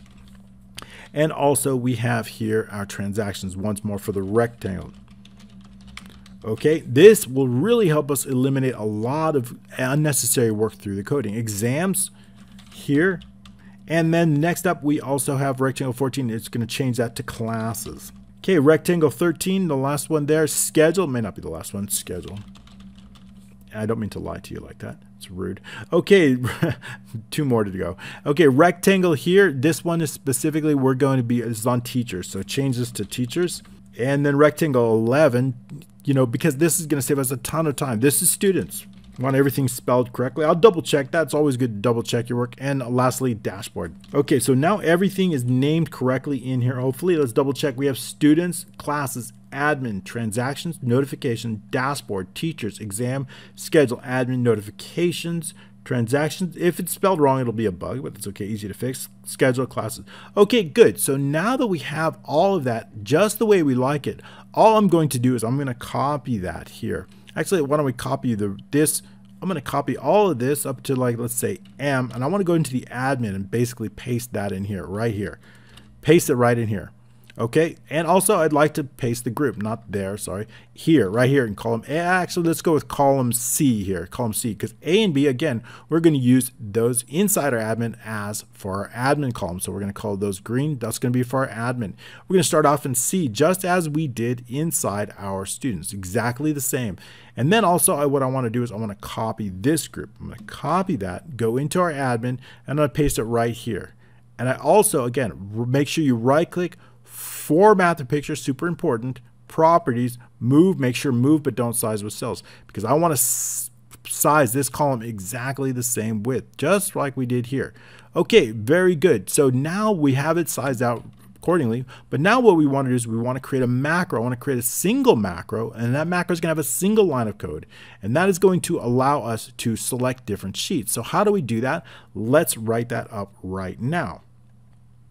We may have multiple macros, so let's go ahead and write a new module for this. I'm going to insert a module, and we're going to call this application macros. So give it a name, application macros. Again, a single line of code. So what is that? It's simple, very, very simple. Now that we've done the work, it's super simple. So let's just write a single macro, sub menu go to sheet. And so what is that macro? Well, we want to know sheets. And then application dot caller, what is that? That is the name of the shape that's calling it. Dot activate. That is the name of the shape. So this application caller is the name of the shape. Since we have named the shapes exactly the same as the specific sheets, it's very, very simple. The shapes and the sheets have the same name. I'm going to copy this. The cool thing about this, I can take this entire group and I can apply the macro to the single group for every button. So click assign macro, paste that in there and click OK. Now when I click admin, it's going to go directly to the admin sheet. I'm going to do the same thing here, assign the macro, paste in that, and if I want to go back to the students, I just click here and it goes directly back to the students. And if we do that, there we go, there you go. So now what I'm going to do is I'm just going to bring it over here to give it the same look, and I also want to actually copy this here and bring it, let's see, this is also 4125, I want to match that and make sure if it's matched 4125, it's already done. Hey, good, good, good. I like that. So now you can see admin, students, it goes back to the students. Okay, perfect. It went to the dashboard. That's what I want. And we don't have anything on the dashboard. That's fine. Let's click here. Teachers, it goes to the teachers. Back to the classes, goes to the classes. Exams. All right, looking really good. Focusing on the admin, let's put a little bit of a focus on the admin. I can't wait to show you, and then what I'll do is I'll leave you, but let's focus on this admin a little bit to see what some amazing features we're going to have in this admin. And of course, we would have to color accordingly. Why don't we color accordingly this menu, right? We want to update this menu, so we don't want the students displayed. So let's, only in the students do we want it displayed. So let's update the menu accordingly in this. So we'll slide on over here. In this one, we want to change the admin. So I'm going to select on here. In this case, I'm going to right click and I'm going to format this shape. So format on that. And I want to give it a specific color. So we're going to go into this particular fill here. We want a solid fill. I'm going to go to a gradient fill. And this is the gradient fill. We already have it updated here. So click close. That's nice. That's just the way I want it to. But I want, of course, I need to change the text, the font color. That's obviously. So that's going to be there. So what do we want here? So we can close that out, and I'm going to change it to our default color here. Our text is going to take the default color. I want to put it to bold here. Let's change that back again, make sure it's set. Bold, that's what I want. Excellent. So admin. And of course, I want to change this icon, right? This is going to have to be the blue icon. So what I'm going to do is I'm going to delete this icon here. I'm going to insert the icon. I want that blue admin icon. So pictures, I'm looking for the blue admin, which is here. Insert that, changing that to 0.2. And then, of course, we need to assign the macro to this too, right? Just in case, assign the macro. And that's also, of course, the menu go to sheet. That way, everything's been assigned. I'm going to take that right here. Perfect, just the way I want it. And then here we call this group one. I'm going to ungroup this. I'm going to hold down the control. I'm going to click on here and group it. And now I'm going to take this students and I'm going to ungroup it. I guess I should have added the white one too. So we'll do that in a second. So there we go. Now I'm going to regroup it.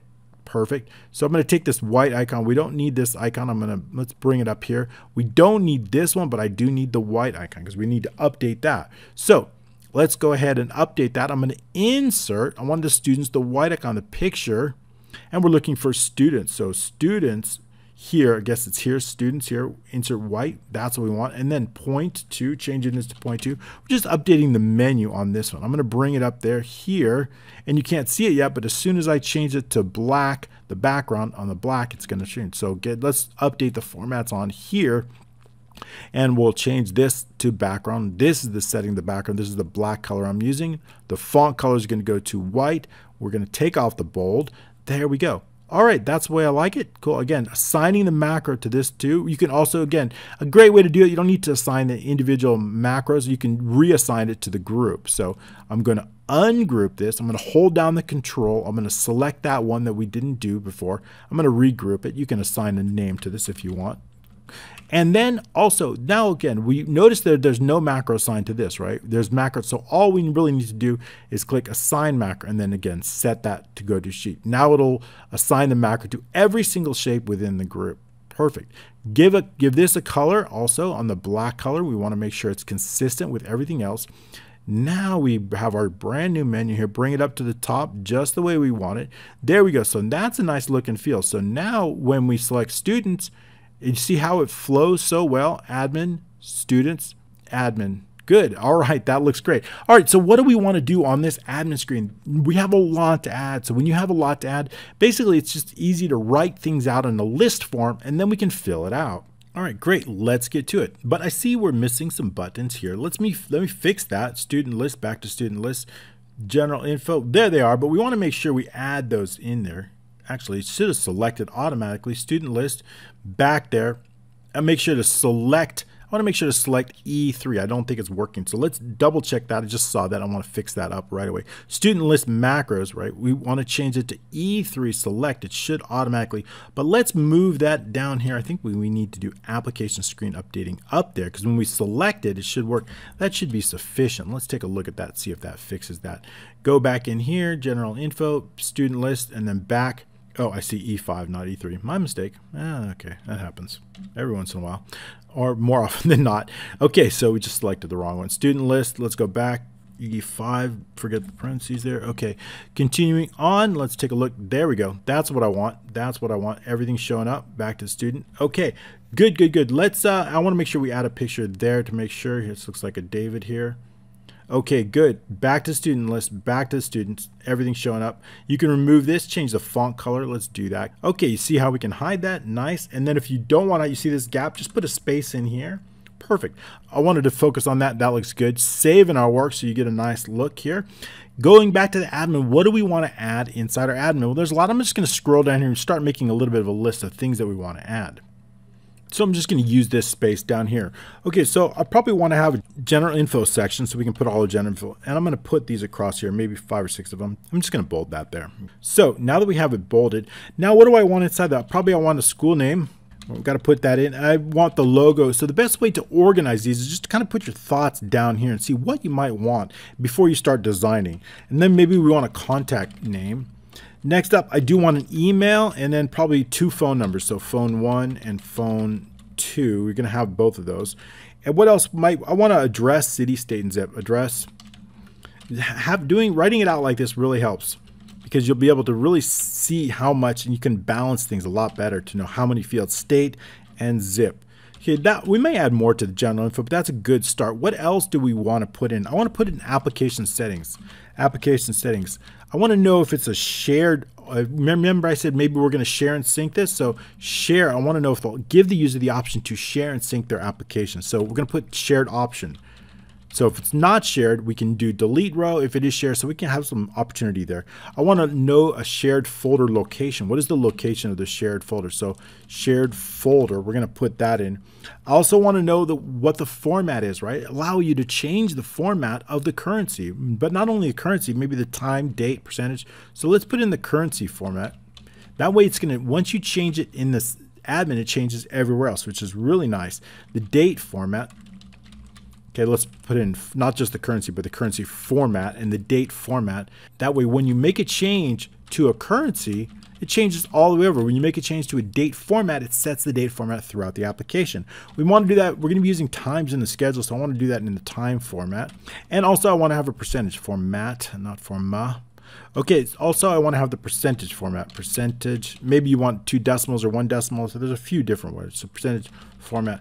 Also, what do I want else? I want to have maybe a table so we can list those formats. Field, let's call it format table. It's just a small table to show that. Application settings. Okay, that's going to be good. What about, I want to put in users and security. You have requested to add multiple users, so we need that in a tab. User and security. Let's do users and security.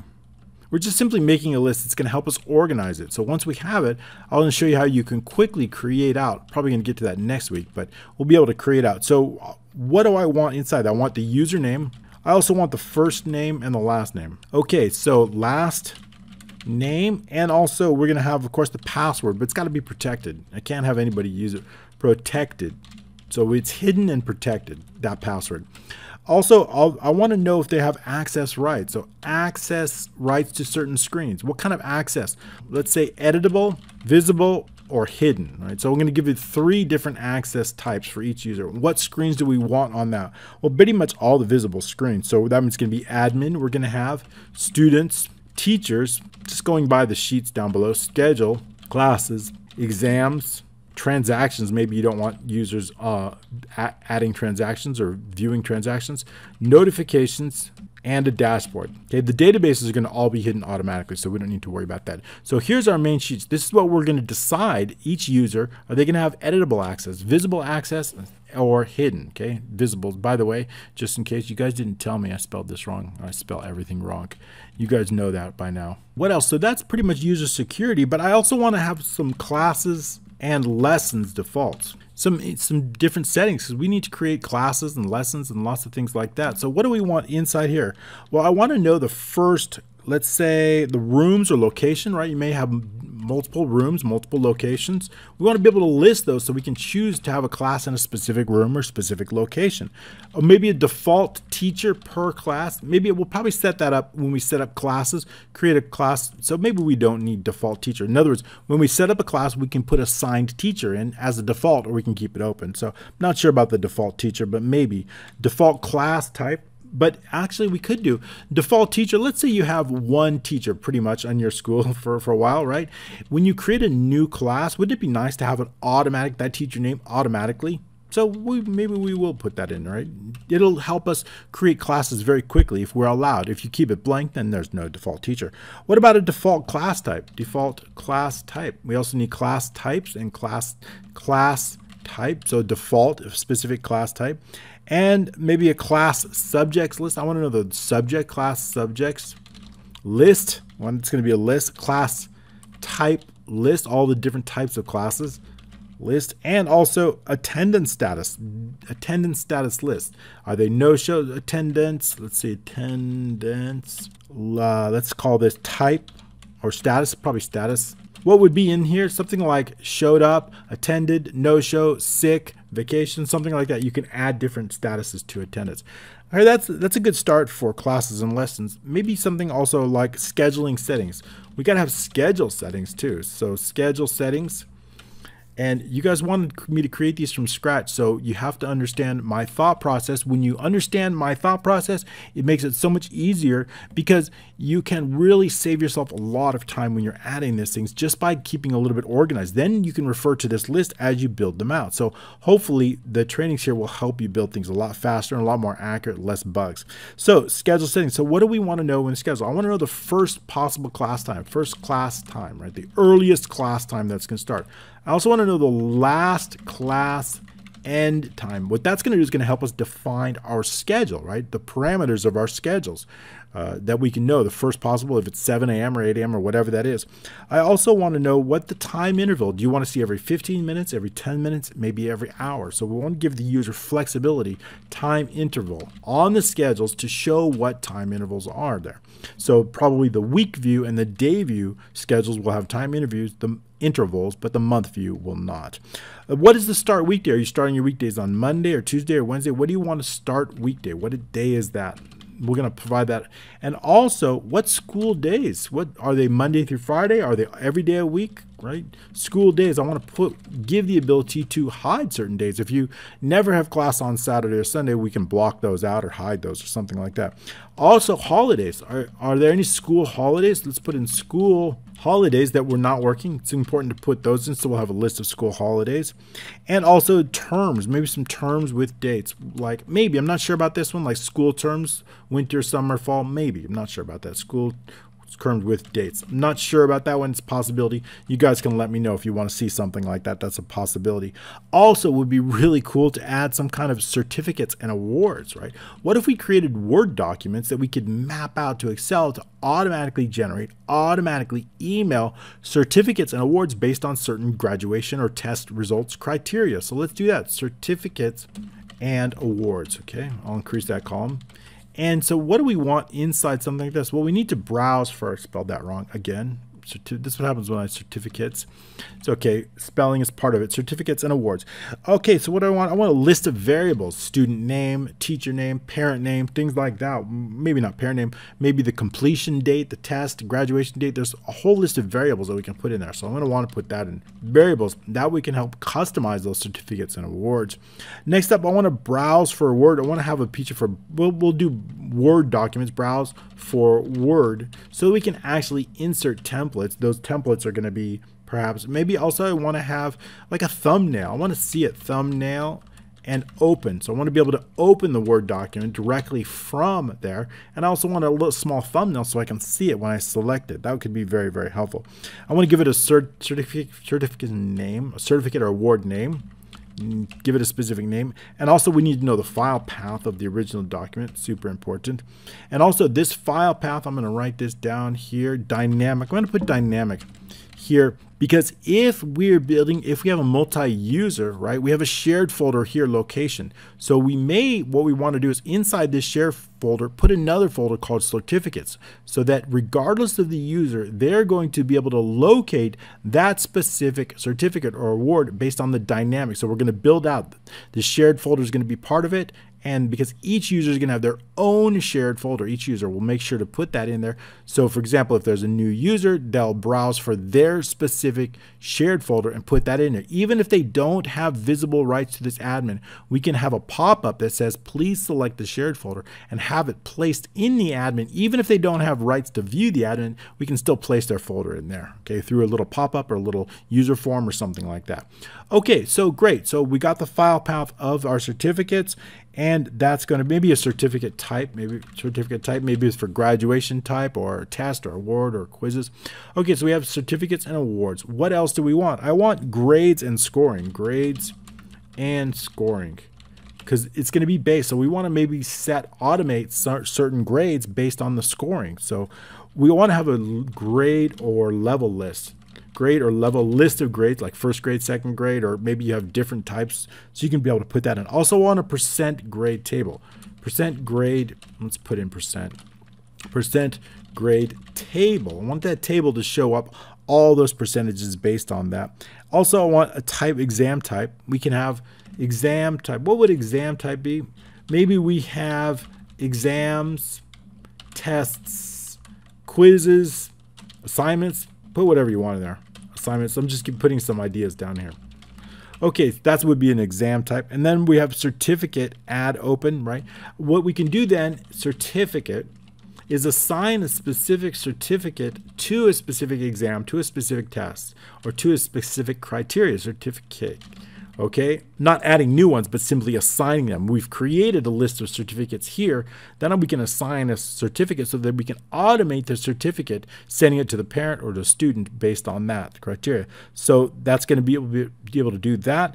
And then what I want to do is maybe the grade level. I want to have a grade level and certificate, so we can assign a specific certificate to a specific grade, a specific test, grade level. We'll go into more detail on that there. Okay, what else do we want? Now that we have grades, let's move on over grades, level, and scoring. I also want to have some transactions. That's last, the transactions. So what do we want? Maybe a default date. Default, let's put default to the current date. And maybe I want to have a type, income, expense. And these are just some defaults that we're going to have. And maybe we want some categories so we can categorize expenses or income.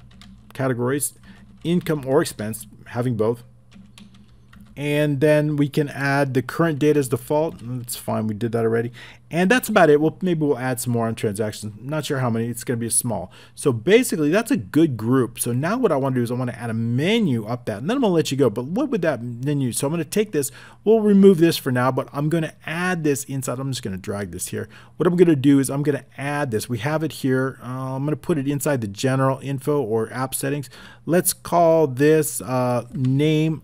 So inside the application settings, I'm going to put, let's just pull it, sort by option. Okay, sort by option. And that's going to be for teachers and students. We'll be able to sort by first name or last name. So we'll make an update, and that's this field right here, but we'll change that accordingly. I'm going to put the menu here. I want to have a nice black menu. I want it consistent with them. So I'm going to increase this a little bit here, and I would like to have the same exact since the student. So let's copy this here. I'm going to copy this. And then I'm going to paste it right in here. Paste it right in, let's say here inside E. So pasting that inside here, but it's not going to be students. Of course, this is going to be admin. And I'm going to merge and center that and then just create a list. So this one's going to be called admin. So we'll caps lock that. And I want to put in the blue menu here. Okay, so I don't know how many. We'll just put in, I don't know exactly how many columns, but we'll start it out just here. We may change that. I may change that to, again, a specific text box. Probably, maybe we'll go, you know what, maybe we'll go with the text box on here because I think it's a good idea because we're going to be changing it. So again, I'm going to do is pretty much what we did here. Shapes here, I'm going to do this, change it to an admin. So again, in admin here, also 28 here. And the font size, let's click on that again. 28, make that update. Comic Sans is our font. Comic Sans here. Blue, again, we wanted our default blue color. Our format here, no fill on here, no outline on here. And then perfect. Okay, I think we have the wrong size. This one's not 28, this one's 22. Okay, good. 22 on that one. And then also we bolded. Bold. Okay, good. So that's perfect. That looks just right. So now we can do, that's going to be easier for this particular screen. Okay. And also we want to add a logo on that. And then I'm going to center both of those. I know this is a long training. We're almost done here, but I just want to add a little bit more. I keep saying a little bit more, a little bit more. Admin. Okay, so we're going to have the admin menu here. That way you get a good idea of what we're going to be focused on. So inside here, I want to have, inside this admin, I want to have just what we listed out. So we're going to have general information, and also I want to have the application settings. And inside this menu, we want to have, again, users and security. Okay, this is going to be a really, really cool application. I hope you're with us every single step. Classes and lessons. So much. This will be one of the best applications that I've built in Excel for within YouTube, at least, as opposed to the accounting, which is really amazing. Insider mentorship, which you might want to join. Classes and settings. And then, of course, we have scheduling settings. We want to put in all the scheduling settings. We also want certificates and awards. And then we'll format this, and then that'll be it for today. Grades and scoring. We've covered a lot already. Scoring. So much great training here. Scoring. Okay, spell that right. And then lastly, we want to have transaction settings. We'll automate this width here. We'll color it accordingly. So I'm going to give this that black color here. And then we'll go ahead and then font color is white. And then bold that here. Center that. Maybe underline it. Control U. Now what we would just bring this menu down. I'm going to bring it all the way down here. Format those cells, and then we're going to give it a fill, maybe a little bit of a fill effects here, fade about, starting with our main color and going just a little bit lighter here. Then I want to use a vertical, and then what we're going to do is just on the right side here. There we go. That's what I want. Click OK, and that's barely visible, but that's just enough. And then the font here, we're going to change that to white here so we can see it clearly. And take a look at that and see how we're doing. Oh, that looks really nice. And then just to put a line here. All right, good. I want to put a line here so we can separate that. And a white line, so I'm going to format those cells. Clicking on the border and then clicking on the white border here on the left side and top. You can't see it, but it is there. Okay, because it's white. Click OK. There we go. Very nice. We've got a great start to an admin screen. All right, we're going to add an icon. I'll add an icon here next time, but we've gone long enough. Thank you so much. If you appreciate these trainings, all you have to do, of course, is click like, share, of course, and comment below. And also, if you'd like, you can pick up 175 workbooks. I've got all those of my best workbooks inside a single zip file. It's only $66. That would help us out a lot. I really appreciate you joining us. We will see you next week, part 3. We are going to finish this admin screen hopefully next week, and we're going to show you all the amazing potential. Thank you so much. It's been an amazing training. We'll see you next week.